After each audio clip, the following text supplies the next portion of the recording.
موسیدین محمودزاده در یکی از دهه‌های زیبای نزدیکی راغون زندگی می‌کند. در نزدیکی عظیم‌ترین نیروگاه برق آبی تاجیکستان که ساختمانش ادامه دارد. ماه سپتامبر آب کم می‌شود، آب کم می‌شود. باید هم وقت پرابلم سر می‌شود، دیگه سوید نمی‌بیو.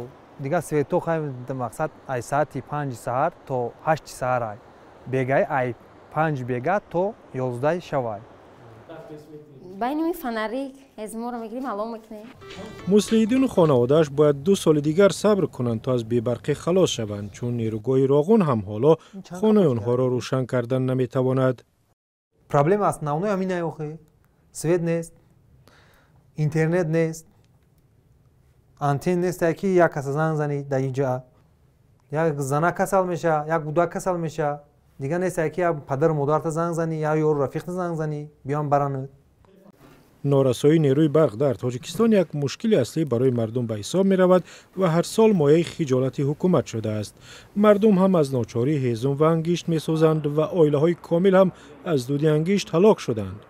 یگانه امید به نیروگاه راغون است که ساختمانش سالهای شوروی آغاز یافت و حالا دورتر از خانه نیمه ساخته مسلحیدین ادامه دارد. نیروگاهی که با اقتدار 3600 مگاوات عظیم‌ترین نیروگاه برق آبی در آسیای مرکزی خواهد بود. در این شب و روز زیاده از 17000 مردم کارمندان در این ساختمان عظیم عصر کار و فعالیت کرده ایستادند. امامعلی رحمان رئیس جمهوری تاجیکستان چندی پیش گفت که تا 2 سال بعد از حساب نیروگاه راغون و دیگر نیروگاه‌های موجود مردم کشور منظم با نیروی برق تامین می‌شوند.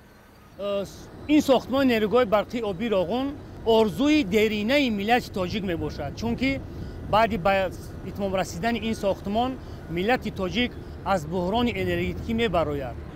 حالا 2 چرخه نیروگاه به کار انداخته شده است. 4 تای دیگر باید نصب شود و آنگاه نیروگاه با تمام توانایی نیروی برق استحصال میکند. برای این سربندی عظیمی را باید ساخت تا آبی بیشتر در آب انبارش جمع شود. ساختمان سربندی نیروگاه مرحله به مرحله صورت میگیرد. در پیش ما حکومت جمهوری تاجیکستان وظیفه گذاشته است که ما تا ماه اوگوست سال آینده سال 2025 به سطح 1110 برآییم.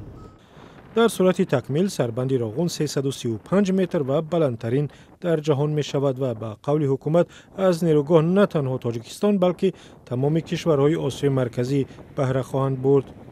ساختمان نیروگاه برقی آبی راغون دوران شوروی سالهای 80 شروع شده بود. مقصد آن تأمین جمهوری تاجیکستان با نیروی برق، نه تنها جمهوری تاجیکستان حتی منطقه آسیای میانه و اینچنین تنظیم